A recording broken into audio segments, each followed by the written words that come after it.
चटारा बिछा दिहनी बलम जी मन पिघला दिहनी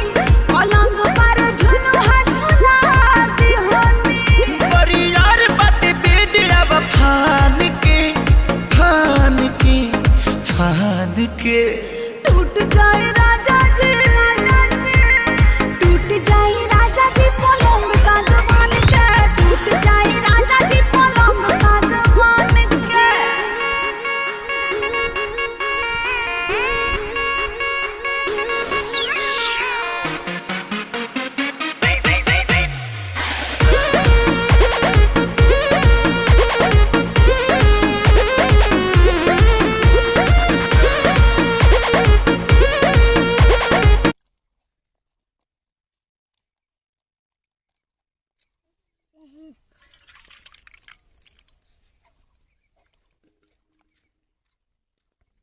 Mm-hmm.